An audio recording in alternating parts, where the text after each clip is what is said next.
সময় সংলাপে স্বাগত জানাচ্ছি। আমি তুষার আব্দুল্লাহ। সময় সংলাপে আজ আমার সঙ্গে যোগ দিয়েছেন সুসাহিত্যিক ছড়াকার আঞ্জিল লিটন এবং লেখক ও সাংবাদিক সাইফুল্লাহ মাহমুদ দুলাল। আপনাদের দুজনকে স্বাগত সময় সংলাপে। দুলাল ভাইকে দিয়ে শুরু করি আঞ্জিল ভাই, কারণ প্রবাস থেকে আমাদের মাঝখানে এসেছেন সিনিয়র ভাই। বড় ভাই না, প্রবাস এবং সিনিয়র আমি দুটো আপত্তি করি এই জন্যই যে আমি কিছুতে তোমাদের বন্ধুত্ব থেকে বড় ভাই হতে চাই না। অবশ্যই আমাদের আর দ্বিতীয় হচ্ছে আমার অবস্থানটা কানাডা কুমিল্লা একই কথা, হয়তো পেশাগত কারণে বা কোনো কারণ থাকতে হচ্ছে। সেই জায়গা থেকে কিন্তু ওইখানে থেকেও তো আমরা আপনাকে ওইভাবে খুব যে দূরে পাই তা না। আপনি তো লেখালেখির মাধ্যমে বা ফেসবুকের মাধ্যমে সার্বিকভাবে থাকেন। সেই জায়গা থেকে এবারে মেলাতে আপনি এসছেন, প্রতিবারই মেলাতে আসেন। মেলাকে এরকম এবার আপনি কিভাবে দেখে গেলেন সেটা যদি একটু। আমি গত বছর মেলায় আসেনি, তো 2015-তে যে আসার পরে কিছুটা পরিবর্তন হয়েছে। যেমন আগে শুধুমাত্র বাংলা একাডেমির ভিতরে মেলা ছিল, এবার যে সম্প্রসারণটা ঘটেছে এবং বিশাল আকারে যাতায়াত করা যাচ্ছে, হাঁটা যাচ্ছে, এই উদ্যোগটা এবং অসম্ভব নিরাপত্তা, র্যাব থেকে শুরু করে আইন শৃঙ্খলা বাহিনী খুবই তৎপর, এই জিনিসটা আমার ভালো লাগছে। আর একটা জিনিস ভালো দিকের মধ্যে যে অজস্র বাজে বইয়ের মধ্যেও অনেক গুরুত্বপূর্ণ বই বেরোচ্ছে, বিশেষ করে অনুবাদের বই এবং দুষ্প্রাপ্য দুর্লভ বইগুলো বেরোচ্ছে। অজস্র বাজে বললেন, এই জায়গা নিয়ে যদি একটু বিস্তারিত বলেন। 4000 বই বের হবে, তার মধ্যে বোধহয় 400 বই থাকবে, আর 3800 বইয়ের বিষয়টা আমার কাছে প্রশ্ন আছে। এখন যে আমি জানি একজন প্রকাশক শুধুমাত্র ফেসবুক থেকে লেখক সংগ্রহ করে বই বের করেছেন, তো ফেসবুকটা হ্যাঁ একটা পাওয়ারফুল মাধ্যম, তো সেখানে আমি যা লিখছি তাই সেটা প্রচার হচ্ছে, সেখানে এডিট করার ব্যাপারটা থাকছে না, সেখানে আলোচনার ব্যাপারটা থাকছে না। বিশেষ করে মেয়েরা যারা লিখে একটি লেখা দেওয়ার সাথে সাথে সেখানে বৃষ্টির মতো মানে ঝাঁপিয়ে লাইক পড়ছে, মন্তব্য করছে, ওয়ান্ডার, বিউটিফুল ইত্যাদি ইত্যাদি, কিন্তু সেটা গুণগত মান কতটুকু, সেটা তো এক ধরনের কি বলবো অন্য ধরনের প্রচার, সেটা তো প্রকৃত সাহিত্য নয়, প্রকৃত শিল্প নয়। কাজেই এই বইগুলো ক্ষতিকরণ করছে। আরেকটা হচ্ছে যে আমরা দেখছি যে আমলা, তারপর মন্ত্রী, রাজনীতিবিদ, পুলিশ অফিসার, তারা সমানে কর্মকর্তারা এবং কিছু গৃহবধূরা, তো হ্যাঁ লিখবেন সবাই, কিন্তু তারা তাদের লেখাগুলো নির্বাচন করে। আমাদের প্রকাশক যারা, তারাও কিন্তু ওইভাবে নির্বাচন করছেন না তাদের পাণ্ডুলিপি। এই জায়গাতে আমি আসবো আবার। আমির ভাই, দুলাল ভাই যেই জায়গাটায় বলেন যে অজস্র বাজে, এটা ব্যাখ্যা করতে যে উনি কিছু কথা বলেছেন, এই জায়গা থেকে এই জায়গায় যদি আপনার কোনো সাথে আসলে আমি অনেকটা একমত। এই যে মেলাটা আসে, আমরা বলি আসলে প্রাণের মেলা, মেলার যে আমরা আমাদের বয়স হয়ে গেছে, বয়সে কিন্তু অনেক মেলা দেখলাম, দেখতে দেখতে অনেক মেলা দেখা হয়ে গেছে, কিন্তু মনে হয় প্রতিবার মনে হয় যে ছোট ছোট বেদনা তৈরি হয়। গত বছরে যে বেদনাটা ছিল এবার একটু বড় হয়েছে, ব্যাপারটা এরকম আর কি। তার আগের বছরে একটু ছোট ছিল বেদনা, আস্তে আস্তে বড় হচ্ছে। এটা হলো যে দুলাল ভাইয়ের এই কথাটা যে অজস্র বাজে বই বেরোচ্ছে, এই অজস্র বাজে বইয়ের এটা একটা মানে মনে হচ্ছে পাইপলাইনে ঢুকে যাচ্ছে, যে পানির মতো ঢুকে যাচ্ছে। বই কিন্তু আসলে একটা সাধনার বিষয়, বই এটা বললেই বই হয় না। আমরাও কিন্তু অনেক বছর লেখালেখি করাতে একটা চর্চার বিষয়। আমি বইটা কেন করব, সারা বছর চর্চার বিষয়, সারা বিশ্বের চর্চার বিষয়। আর বইটা আমার সে একটা বই একটা আলো, আসলে এটা আমরা যেভাবেই বলি না কেন, বই একটা আলো। সে আলোটা যদি আমি নাই ছড়িয়ে দিতে পারলাম, এটা যদি এনলাইটেড না হলো, তাহলে সেই বইয়ের কোনো মানে হয় না। এই কারণেই মনে হয় দুলাল ভাই ওই সেন্সই বলতে চাচ্ছে, যেটি আপনাদের দুজনের কাছে জানতে চাই যে এক ধরনের তো খারাপ লাগা, আপনি যেটা বললেন যে দুঃখবোধ তৈরি হয়, জমা হয় কষ্ট। দুলাল ভাই নিশ্চয়ই সে কষ্ট নিয়ে 2015 সালে ফিরেও গিয়েছিলেন, আবার এসছেন, কষ্ট লাঘব হলো না কি বাড়লো কমলো, ব্যাপার সেটা হচ্ছে যে পাঠকের সঙ্গে কিন্তু প্রতারণা করা হচ্ছে অনেকটা। আমি এটা যদি বলি না, আসলেও পাঠক কিন্তু জানে না। এবং হয়েছে কি, খুব আমি দেখি যে মেলাটা নিজস্ব কিছু সার্কেল কেন্দ্রিক হয়ে গেছে একদমই। এটা একটা মেলার মানে লেখক চেনা হচ্ছে না, বা লেখক না হয়েও লেখক হয়ে উঠছে, একটা গোষ্ঠী হয়ে যাচ্ছে, চিহ্নিত হচ্ছে না। লেখকের যে দায়বদ্ধতা সেটি তৈরি হচ্ছে, সবাই সবাই পিঠ চাপড়াচ্ছে না। এখানে আরেকটা বিষয় যুক্ত করতে চাই। আমি বাংলা প্রকাশের সামনে আড্ডা দিচ্ছি, তো একজন এসে বললো যে আমার কয়েকটি বই বেরিয়েছে, তো সেখানে বাংলা প্রকাশের ডালি, সেও লেখক, বললেন যে এত বই কেন? হুমায়ুন আহমেদের শূন্যতা পূরণ করতে হবে না? তো কেউ যদি হুমায়ুন আহমেদের জায়গায় শূন্যতা পূরণ করতে চায়, তাহলে তাদের লেখার গুণগত মান বা এগুলোর বিষয়ে তো প্রশ্ন ওঠে যে হুমায়ুন আহমেদ তো একদিনে উঠেনি, হুমায়ুন আহমেদ যাই লিখেন, উনি স্কলার ছিলেন, উনি পিএইচডি করা মানুষ, বিদেশ থেকে করেছেন, শিক্ষকতা করেছেন, যেখানে হাত দিয়েছেন, গান হোক, মেধার নাটক একটা হোক, বিষয় তো। মেধার একটা বিষয়, এবং শুধু মেধা এবং চর্চার একটা বিষয়, তো হঠাৎ করে আমি হুমায়ুন আহমেদের শূন্যস্থান পূরণ করব, এটা আমার কাছে দিয়েছে। সেটাই।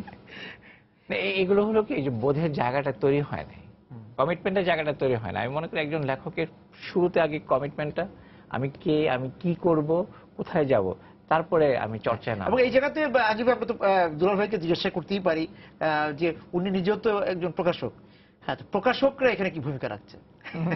প্রকাশক দেখা যাচ্ছে যে তুষার আব্দুল্লাহর বই বের করতে হলে টাকা দিতে হবে, কি দরকার? সাইফুল মাহমুদুল বিদেশে থাকে, সে টাকা ছাড়ছে, তো দুলালের বইটি করে দিই। হ্যাঁ, এই যে ব্যাপারটা, এটা একটা কারণ আছে। আরেকটি ব্যাপার আছে, তারা পাণ্ডুলিপিটা দুই একজন ছাড়া সম্পাদনা করেননি। তারা হয়তো চেহারা দেখে করছেন। একজন সুন্দরী মহিলা, তার বই বের হলে তার ফেস ভ্যালু আছে, বা সে অভিনয় করে নানাভাবে করে, এবং একজন মন্ত্রী বইগুলো মানে বইগুলো চলে যাবে, চালান চলে যাবে। এই হিসাব নিকাশগুলো আমাদের প্রকাশনা খুবই ক্ষতি করছে, আমি মনে করি। এই হিসাব নিকাশ আলাদা করে আসলে তাহলে ভালো হয়। যে পাঠকদেরকে কিভাবে কিরকম দেখছেন আপনি?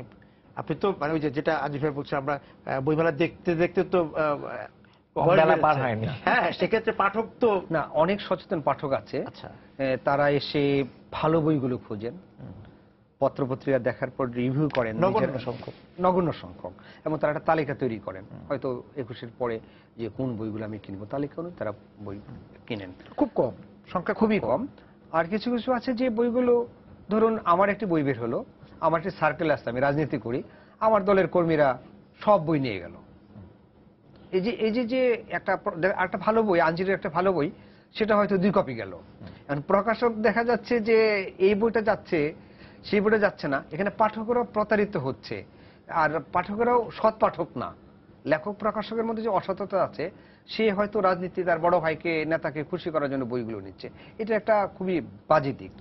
পাঠক কিন্তু আসলে এখন চুজি হয়ে গেছে। আচ্ছা, যদি আপনার মেলায় যতগুলো মানুষ আছে ততগুলোকে পাঠক বলার কোনো কারণ নাই। কারণ নাই। হ্যাঁ, আমরা এটাকে যদি 4 ভাগে 1 ভাগ করি, তাতে দেখা যাবে একটা কবি সময় প্রবন্ধের বই বিক্রি হতো না, এখন কিন্তু বিক্রি হয়, খোঁজে, এবং খুব বিষয়ভিত্তিক বই খোঁজে, স্পেসিফিক বই খোঁজে, বিষয়ভিত্তিক বই খোঁজে। এটাও কিন্তু একটা ভালো লক্ষণ। সেটা শুরু হয়েছে আঞ্জির ভাই, যে শুরু হয়েছে। কারণ এবং ইতিহাস বা মুক্তিযুদ্ধ, আমাদের চেতনা বা আমাদের জেগে ওঠার যে গল্পগুলো, এগুলো কিন্তু মানুষ এখন নেয় এবং খোঁজে। না, এমনি তো নিশ্চয় আঞ্জির ভাই বা দুলাল ভাই, এই যে মেলাতে যে আপনি যদি স্টলের পাশে দাঁড়ান, পাঠকরা কিভাবে বই দেখছে সেটা দেখলেও কিন্তু আপনার কাছে মনে হবে যে ওই পাঠকের সংখ্যা কম, 2-1 জন আসছে, আর বাকিরা কিন্তু এসে বই নিতে হবে, দিতে হবে, কিনতে হবে, গোষ্ঠীর কারো বই কিনতে হবে। এই একদল আসে মেলায় যাই, হ্যাঁ, একদল আসে একটু ঘুরে আসি, একটু আড্ডাবাজি করলাম, আরেক দল আসে কিছু বই কিনি। এটা কয়েকটা ভাগে ভাগ করতে হবে। তাতে দেখা যাচ্ছে অনেক সিরিয়াস পাঠক, নতুন নতুন পাঠকের সংখ্যা বাড়ছে। এবং পাঠকদের ক্ষেত্রে আগে আরেকটি বিষয় বলতে চাই, যে বই বের করার যে সহজ ব্যাপার, আগে যখন ধরুন আপনার 70-80 দশকে, 90 দশকেও একটি বই বের করার জন্য যে সময় লাগতো, এটা কাঠের প্রেস, ব্লক, তারপরে এইসব ছাপার প্রস্তুতি, গেলি প্রুফ, এখন কিন্তু এসবগুলো নাই। 3 দিনে বই বের করা যায়, দেওয়ার সাথে সাথে কম্পোজ আর্টিস্ট আসলো, পরদিন বাধাই করে দিল। এই যে মানে এত সহজ, পাঠকের ক্ষেত্রে কিন্তু তাই ঘটেছে। পাঠকের জন্য এই জন্যই ঘটেছে, আগে তারা যে বইটার জন্য অপেক্ষা করতো, অনলাইনে তারা পাচ্ছে, তারা ধরেন এই ফেসবুকের মাধ্যমে বাজে বই তাদের কাছে চলে যাচ্ছে, বা ধরেন আমরা যারা গণমাধ্যমে আছি, আমাদের একটা দায়িত্ব আছে যে পাঠককে সঠিক বইটি জানানোর জন্য। সেখানে যদি আমরা একটু সচেতন হই, সেখানে ততটা সচেতন ভাবে যে জানানো হয়, দেখা গেছে যে দুলাল ভাই আমার পরিচিত, আঞ্জির ভাই পরিচিত, আপনাদের দুজনের বইটা আমি দেখাচ্ছি, অন্য আরেকজন গুরুত্বপূর্ণ তারটা হয়তো দেখাচ্ছি না, সেটাও হচ্ছে। সেটা হচ্ছে আবার বিজ্ঞাপন কিছুটা পাঠকের ভ্রান্তির মধ্যে ফেলে দিচ্ছে। হ্যাঁ, লেখকরা নিজেই বিজ্ঞাপন দিচ্ছে। হ্যাঁ, আগে কিন্তু এগুলো ছিল না। বিজ্ঞাপনটা যখন থেকে বিজ্ঞাপনের প্রচলনটা হয়েছে, তখন কিন্তু পাঠক কিন্তু একটু মানে ভাগ হয়ে গেছে, মানে বুঝতে পারে না আসলে সব পাঠক তার বই থেকে উঠে আসে পাঠক। আপনারা দুজনে শিশুদের নিয়েও কাজ করেন, সেদিকে শিশুদেরকে আপনারা কিভাবে দেখছেন, যে শিশুদেরকে বাবা মারা বা অভিভাবকরা ঠিক বইটা কি দিচ্ছেন?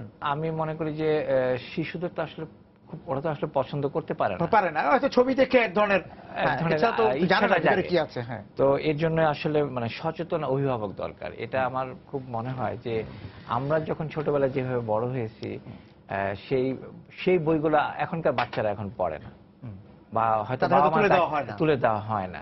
হ্যাঁ, বা বিভূতিভূষণের কথা যদি বলি, বা আরো ক্লাসিক্যাল ঠাকুরমার ঝুলিগুলো, এগুলো আমরা ছোটবেলাও পড়েছি।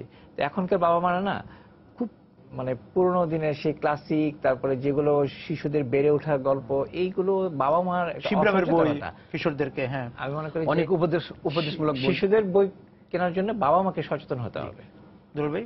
বাচ্চাদের বইয়ের তো একটা, শিশুদের বই তো একটা চাহিদা আছেই, কারণ শিশুদের বই শুধু শিশুদের জন্য না, বড়দের জন্য। কারণ সেখানে পাঠক, সব পাঠকের জন্যই শিশুদের বই প্রয়োজন। যেমন শিশু একাডেমি, সেখান থেকে যে বইগুলো বের হয় আমি মনে করি শুধুমাত্র শিশুদের জন্য নয়। যেমন ধরুন আঞ্জির ভাই আছেন শিশু একাডেমির, এটা আমাদের আমাদেরকে ধাবিত করলে তার জন্য আমাদের প্রত্যাশা অনেক বেশি, এবং শিশু একাডেমির একটা ভূমিকা আছে।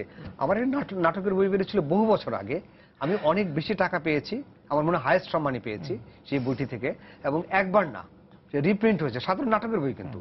কাজেই লেখকরা লাভবান হচ্ছে, পাঠকরা যাতে লাভবান হোক, আর ওনার একটা ভূমিকা রাখবেন এটা আমি আশা আমি করি। একটু আমাকে বলতে হবে দুলাল ভাই, আপনি বলছেন যে শিশু একাডেমি, তারও তো একটা দীর্ঘ ইতিহাস তৈরি হয়ে গেছে এবং সে অনেক বই প্রকাশ করেছে। আর আমি তো খুব সদ্য দায়িত্বপ্রাপ্ত একজন মানুষ, সেই জায়গা থেকে আমি বলি এটাই আমার প্রথম মেলা ছিল, এবং যেটা হলো যে আমরা 4 রঙের বই করেছি। আচ্ছা, আগে এটি ছিল না, এই প্রথম আমি সেটি 4 রঙের বই করলাম, বেশ কয়েকটি গল্প বই করেছি একদম। এটার কারণ হচ্ছে আগে যারা ছিলেন শিশু সাহিত্যিক ছিলেন না, সাদা কালো ছিলেন, সেটা বলা কালারফুল, আপনি কালারফুল বলবেন, সেটাই প্রত্যাশা। তারপরে শিশুদের কাছে কিন্তু কমিক্স খুব একটা চাহিদা। জি। তো আমি আমাদের বাংলা যে ক্লাসিক গল্পগুলো আছে, যেমন উপেন্দ্র কিশোর রায়চৌধুরীর পান্তাবুড়ি, এটা ক্লাসিক গল্প, আমরা এটিকে একটা কমিক্স আকারে নিয়ে আসছি। তারপরে ছোটদের বর্ণমালা, স্বরয় স্বরার রশ্মি, এটিকে নাম দিয়ে একটি বই করেছি, যেটি বাচ্চাদেরকে একদম যারা নতুন পড়া শিখছে, গল্প ছলে তারা এই স্বরয় স্বরাটা চিনবে। ছড়া দিয়ে শুরু করি দুলাল ভাই, ছড়া থেকে কবিতায় আসি। এই ছড়ার পাঠক এখন শিশুদের, ওই যে আপনি যেটা বলছিলেন যে অভিভাবকরা বই তুলে দেয় কিনা, আমরা দেখছি যে আমি যদি খুব বেশি ভুল না করি, যে বাবা মাদেরকে পেছনে যে আমি দেখছি যে তারা কল্পকাহিনী বেশি তুলে দিচ্ছেন, যে কোনো রকম কল্পকাহিনী তুলে দিচ্ছেন। টেলিভিশনে যে সিরিয়ালগুলি চলে, সেই সিরিয়ালের যে বইগুলি বেরোচ্ছে সেগুলো তুলে দিচ্ছেন। কিন্তু আমরা একসময়, কিন্তু আমরা যখন এই যে ছোট ছিলাম তখন ছড়ার বইয়ের দিকে আমাদের একটা নজর বেশি ছিল, আগ্রহ বেশি ছিল। কমিক্সের কথা আপনি বললেন, সেই জায়গা থেকে ছড়ার পাঠক কিন্তু বাড়ছে, এবং প্রচুর ছড়া লিখিয়ে ছড়াকার মানে এখন আছে যারা নিয়মিত ছড়া লিখছে। ছড়া কার বেড়েছে, কিন্তু পাঠকরা কতটা ছড়া নিচ্ছে? পাঠকরা নিচ্ছে, এটা আমি এখানে আমারও কিছুটা কোশ্চেন থাকে যে আসলে আমরা যে ছড়াগুলো তৈরি করছি এখন ছড়া হচ্ছে কিনা, এবং সেটা সময় উপযোগী হচ্ছে কিনা। একটু পেছনে যাই, যে আসলে শিশু সাহিত্য, মানে সেই আমাদের বাংলা শিশু সাহিত্য সেই যে শুরু হলো, আজ প্রায় 200 বছরের ইতিহাস যদি ঘাটি, তখনকার সময় আর এখনকার সময় কিন্তু এক না। এখন কন্টেন্ট বদলেছে, মানুষের রুচি বদলেছে, সময় বদলে গেছে, ভাষা বদলে গেছে। এগুলো ছড়া যদি ঘাটতি থাকে তাহলে কিন্তু এটা আজকের বাচ্চাকে টানবে না। তাই আমি মনে করি যে ছড়া লেখা হচ্ছে প্রচুর, তবে ছড়ার পাঠ কতটুকু হচ্ছে এটা আমি নিজেও খুব নিজের কাছেই প্রশ্ন করি, যে ছড়ার পাঠক কি আদৌ তৈরি হচ্ছে। আপনি বলছেন যে ছড়াটা, ছড়া তো এক ধরনের কল্পনা শক্তি তৈরি করতো, এক ধরনের সমসাময়িকতার ব্যাপার ছিল। এক ধরনের না, এটা ছড়া করে তাই, হ্যাঁ, কিন্তু সেখান থেকে দূরে যায়নি। তবে ছড়াকে মানে সময় উপযোগী করতে হবে, ছড়াকে আরো নতুন ভাষা দিতে হবে। আমি একটু যে ভাষাটা এখনকার বাচ্চার জন্য বা এখনকার সময়ের জন্য হবে। তবে আমার কাছে মনে হয় যে ছড়াটা আসলে একান্ত শিশু, মানে একদম শিশু যারা, তারা হয়তো নেয় না, একটু কিশোর বয়স, একটু উঠতি বয়স, এবং আমাদের ছড়ার পাঠকগুলো কিন্তু ইন্টারমিডিয়েট পর্যন্ত ছড়ার পাঠক, তারপরে বড়রা তো আছে। রাজনৈতিক ছড়ার পাঠক তো, যারা শিশু তারা কিন্তু, আমি মনে করি, আমার ধারণা যে তারা ছড়া দিয়ে শুরু করে, যখন দাদিমা তাকে ঘুম পাড়াচ্ছে ছড়া দিয়ে শুরু করছে, এখনো বাচ্চা দুলাল ভাই, এখনো কিন্তু বাচ্চাদের জন্য ছড়ার বই কেনা হচ্ছে, তৈরি হচ্ছে। ওদের মেধা মননের মধ্যে সাধারণ পৃথিবীর বিষয়গুলো ঢোকার আগে, হ্যাঁ, দাদিমার গল্প বা ওই ছড়াগুলো, চাঁদের বুড়ি ঢুকে যাচ্ছে। কাজে প্রস্তুতিটা কিন্তু আমি মনে করি তার মানে শুরু থেকেই পড়ার ব্যাপারটা পড়ে। তবে আরেকটা ব্যাপার হলো কি, ছড়ার ব্যাপারটা হয়েছে এখন অভিভাবকদের মধ্যে না, সমকালীন ছড়া লেখকদের ব্যাপারে অভিভাবকদের সেইটা নাই। তারা ওই কিছু ট্র্যাডিশনাল কিছু বই আছে, কিছু ছড়া এখনো আছে বাজারে, হয়তো ওইটা বাচ্চাদের তুলে দিচ্ছে। হ্যাঁ, কিন্তু সমকালীন লেখকের লেখাও কিন্তু মানে পড়তে হবে, তাহলেই তো সময়ের সাথে সাথে আগানো যায়। ছড়ার মতো কবিতার কি অবস্থা দুলাল ভাই দেখছেন? অনেক, ওই যে আপনি যে বললেন যে অনেক বই বেরোচ্ছে, তার মধ্যে কবিতার সংখ্যা তো বেশি। হ্যাঁ, তার আগে আমি একটু শিশু সাহিত্যের কথা বলছি, আচ্ছা, জি, বলেন, শিশু সাহিত্যের দায়িত্ববোধ কথা। থেকে। অবশ্যই, হ্যাঁ। যেমন তুষার আব্দুল্লাহ বাচ্চাদের জন্য কাজ করছে, স্কুল স্কুলে বই দিচ্ছে। এটা আমাদের শুধু মানে কি বলবো, এটা আমি খুব গৌরববোধ করি যে বাচ্চাদেরকে বই পড়ানো। আঞ্জলি লিটন শিশু একটা দায়িত্ব নিয়েছেন, সেখানে কাজ করছেন। আমি 10 বছর যাবৎ মানে দেশে নেই, কিন্তু আমার একটি প্রতিষ্ঠান আছে পাঠশালা। আমি কিন্তু এটা বাণিজ্যিক দৃষ্টিভঙ্গি থেকে করি না। আমি করেছি যে আমাদের জেনারেশন পরবর্তী আমাদের সন্তানেরা, আমাদের ছোট ছোট ভাই বোনেরা এখান থেকে শিক্ষা গ্রহণ করবে। এবং নামই রেখেছি পাঠশালা। এই পাঠশালা অন্যরকম। যেমন ধরুন, আমি দায়িত্ব থেকে এই জন্যই বলছি, যেমন ধরুন এবার এই 2টি বই বেরিয়েছে। হ্যাঁ, এই বইটি অনেক আছে, কিন্তু আমরা আবার করেছি যাতে আমাদের ছেলেরা সম্পাদনা করেছেন, আমাদের সন্তানেরা, আমাদের মানে শিশুরা এটা জানুক এবং বইটা ভালো। সেটা পাঠশালার একটি বই। যেমন ধরুন আরেকটি বই, এটা হচ্ছে আমার নিজের বই, কয়রাগ্রামের বুনো হাতি। আপনারা জানেন ভারত থেকে একটা হাতি এসে বাংলাদেশে মারা গেল। 2টি দেশ একটা প্রাণীকে বাঁচাতে পারেনি। এই বইটিকে আমি একটা মানবতা দিক, বাচ্চাদের পশু প্রাণীর প্রতি, প্রকৃতির প্রতি তাদের দরদ আমি দেখাতে চেয়েছি। এবং এটা আর যেহেতু পাঠক বেড়েছে, পাঠক কিন্তু বেড়েছে বলেই আমি এই বইটি ইংরেজিতে অনুবাদ করিয়েছি। আর অনুবাদ করেছেন একটি বিপাশা চক্রবর্তী, তো বাইলিঙ্গুয়াল। তো এভাবে মানে যেখানে আমরা লেখকরা আছি, আপনি মিডিয়াতে আছেন, উনি একটা একাডেমিতে এখন আছেন, তো এইভাবে আমরা যদি দায়িত্ব পালন করি, আমি মনে করি আমাদের সন্তানেরা এই সাহিত্যের দিকে, সংস্কৃতির দিকে, তাদের স্বদেশ প্রেমের দিকে হবে। আর কবিতার কথা বলছিলেন, আমি তো মনে করি কবিতা সবসময় জনপ্রিয় ছিল, এখনো জনপ্রিয়। মহাদেব সাহা নাই, তারপর মহাদেব সাহার কবিতা খোঁজে। ধরুন শামসুর রহমান নেই, তার কবিতা খোঁজে। আরো সৈয়দ হক, হ্যাঁ, এবার চলছে। শুধু তাই না, আপনি ধরুন বিষ্ণুদে বা বদরদেব বসু, তারা তো আবুল হাসানের কবিতা, রুদ্রের কবিতা, মোহাম্মদ শহীদুল্লাহর কবিতা এখনকার তরুণরা খোঁজে। আবুল হাসানের কবিতা, রুদ্র মোহাম্মদ শহীদুল্লাহ। তবে হ্যাঁ, কবিতা কিন্তু থেমে নেই, ঢাকা শহরের জামের মতো স্থবির নয়, কবিতা এগুচ্ছে নানাভাবে। এবং আমি তরুণদের কবিতা যখন পড়ি, কারণ আমি সমসাময়িক থাকার চেষ্টা করি, মাঝে মাঝে আমি অভিভূত হই। তারা অসাধারণ কবিতা লেখে এবং আমি তাকে আমার কাছে আমি গ্রহণ করি এবং তার পরবর্তী কবিতা পড়ার জন্য আমি চেষ্টা করি। কবিতার পাঠক এমনি কম, কবিতার মাধ্যমটা এরকম, কিন্তু কবিতার নান্দনিকতাটা অন্যদিকে। কবিতাটা ঘোর তৈরি করে মানুষের চিন্তা, চেতনা, মনন, মেধার মধ্যে মানুষকে অন্যভাবে সজীব করে তোলে। ধরুন আপনি সেটা একটা মানে গানের কাছাকাছি বা একটা শিল্পের কাছাকাছি, যেটা একটা গল্পের চেয়ে একটা কবিতা বেশি মাত্রা দিতে পারে আমার বিশ্বাস। দুলাল ভাই, বড় ভাই, তার কবিতায় আগে শুনি নাকি? কবিতা, আপনার কবিতা দিয়ে পরে ছড়াকারের কাছে যাই। কবিতার শিরোনাম, পাখিদের গ্রামে আজ একটি গাছের সাথে দেখা করার কথা। পাখিদের গ্রামে একটি গাছের সাথে আজ আমার দেখা করার কথা। জমানো ঝরা পাতার যুগফল, পরস্পরের প্রতি গাছ মানুষের ফরমন, অক্সিজেন আর নাইট্রোজেন বিনিময়ের মৌন মিলন, গাছক্ষণ, নিসর্গের কথা নিয়ে কথা হবে আমাদের পাপ পুণ্য নিয়ে। আমরা কথা বলবো কবিতার ক্লোরোফিল নিয়েও, পরিবেশ নিয়ে। পার্কে ছায়া বিছানো, পথ ফুরোনো নির্জন নদীর পাড়ে একটি ধর্ম নিরপেক্ষ গাছের সাথে দেখা করতে যাচ্ছি। উদ্ভিদবিদ নই, তবু যাচ্ছি, তা আমার ছায়াও জানে না। যাচ্ছি খুব চুপচাপ, চারিদিকে চতুর চোখ, চাপাতি, বন্ধু বাতাস। হে নাইট্রোজেন, প্রকৃতির সঙ্গে আমার নিবিড়তা এবং গোপন সম্পর্কের কথা কাউকে বলবে না, প্লিজ। সুন্দর। ছোড়াটা শুনি। দুলাল ভাই পাখিদের গ্রামে না, কিন্তু মজার ব্যাপার হলো আমার এবার একটা বই বেরোচ্ছে পাখিদের শহর। একটা কাকতালীয় ঘটনা। শহরে পাখিরা তাও আছে। হ্যাঁ, এবং আমি একটা কল্পনার একটা শহর দেখছি, যে শহরে শুধু পাখিও মানে পাখিরা ট্রাফিক, হ্যাঁ, একটা শহর। পাখিরা ছাদে ঘুরে আছে, পাখিরা ওই শপিং মলে যাচ্ছে, এবং পাখিরা খেলছে, পাখিরা খেলছে। নামে দিচ্ছে পাখিদের শহর। আচ্ছা।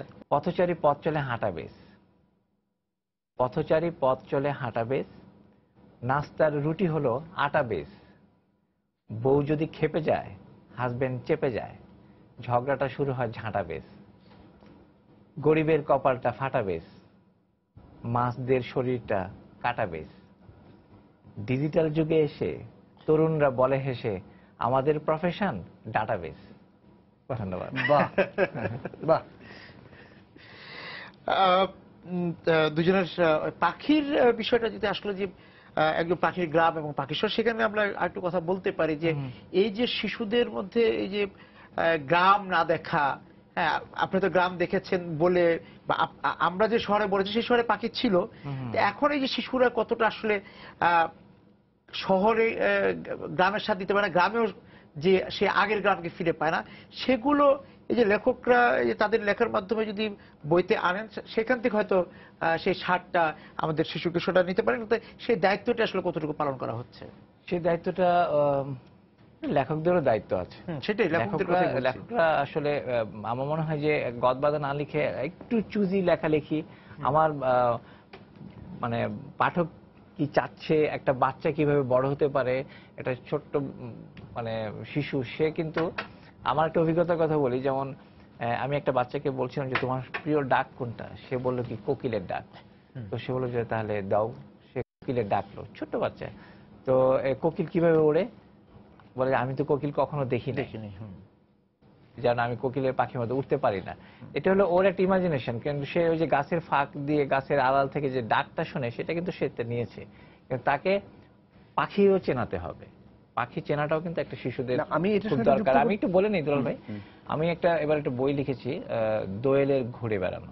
আচ্ছা, এটি ছোটদের একটি গল্প বই। এই দোয়েলটা সে ঘুরে ঘুরে মানে উঠছে, তো উড়ে উড়ে এক জায়গায় গেল, একটা জায়গায় বসলো, তো ওখানে দেখলো এটা হলো পাহাড়পুর। আচ্ছা, হ্যাঁ, আবার ঘুরে ঘুরে ঘুরে ঘুরে ঘুরে গেল, এটা হলো ময়নামতি, ঘুরে ঘুরে ঘুরে গেল, সেটা একটা নদী, এটা একটা সাগর, ভ্রমণ কাহিনী, একটা ভ্রমণ কাহিনী। দোয়েল ঘুরে ঘুরে বেড়ালো, এবং তারপরে দোয়েলকে বলা হলো যে তুমি যে, ওর মা আবার, দোয়েলের মা আবার দোয়েলকে বলে দিচ্ছে যে তুমি ঠিকঠাক উড়ে বাসায় চলে এসো। এর মধ্যে সমস্ত বাংলাদেশে যেন তার দেখা হয়ে যায়, বাংলাদেশ না একটা এলাকার। জি। তো তখন তাকে বলা হয় যে তুমি তো আসলে আমাদের জাতীয় পাখি। ওকে যখন ইনফরমেশনটা দেওয়া হয়, এটা দোয়েলও তখন খুব গর্ববোধ করে। এই পাখির মধ্য দিয়েই কিন্তু আমি বাংলাদেশকে একটু ঘুরিয়ে একটু গল্প বলার ছলে আর কি। তো এই ধরনের লেখার মধ্যে আমার মনে হয় বাচ্চারা পছন্দ করবে। বাচ্চাদের লেখার মধ্যে একটা ইমাজিনেশন তো থাকতেই হয়। কি যেন বলছেন? আমরা যেটা যে, না আমি সে প্রসঙ্গে না, অনুষ্ঠান সংক্ষিপ্ত শেষ হয়ে যাবে, আমি সেভাবে বলছি। যেমন আমরা কিন্তু পরিকল্পনা করে আসিনি আঞ্জলি লিটনের সঙ্গে, যে তার দুটি বইয়ের কথা বললো, যে শহরে পাখি এবং দুয়েলের গল্পটা, তারা কিন্তু অবচেতন মনে ও কাজ করছে, এটা কোনো পরিকল্পনা না।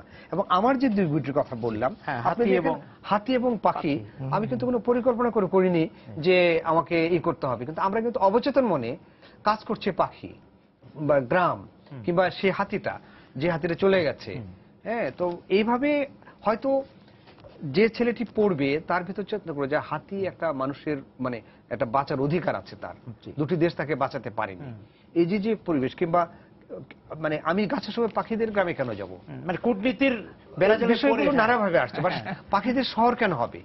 তো এইভাবেই কিন্তু ওই যে আপনি প্রকৃতি বলেন বা পরিবেশ বলেন, বা এটা লেখকের ইন্ডিভিজুয়াল ভাবে কাজ করে যাচ্ছে সবাই, আমাদের মধ্যে এই চিন্তাগুলো কাজ করছে। যেমন ধরুন আমার একটি কবিতা আছে যে আমাদের সন্তানেরা আর ওই পাখির সাউন্ড শুনবে এই সেলফোন থেকে, তারা অনলাইনে ঢুকে শপিং করবে, তারা ফুটবল খেলবে, গেম খেলবে, তারা মানুষের দুঃখ জানবে সিনেমা থেকে। হ্যাঁ, এটা ডিজিটাল হয়ে যাচ্ছে, যেটা তার ছড়ার মধ্যে আমরা পেলাম। আর আমরা দাদারা এবং বাবারা আমরা বোকা, আমরা মাঠে গেছি, কাদা মাখি মাখছি। তো এই চিন্তাগুলো আমাদের কাজ করছে, পরিবর্তনগুলো। আপনাদের দুজনকে ধন্যবাদ আজকে আমাদের সঙ্গে যোগ দেওয়ার জন্য। দর্শক যারা ছিলেন আজকে সময় সংলাপের সঙ্গে আড্ডায়, আপনাদেরকে ধন্যবাদ জেনে শেষ করছি আজকে সময় সংলাপ। দেখা হবে আগামী দিন। সবাই সুন্দর থাকুন।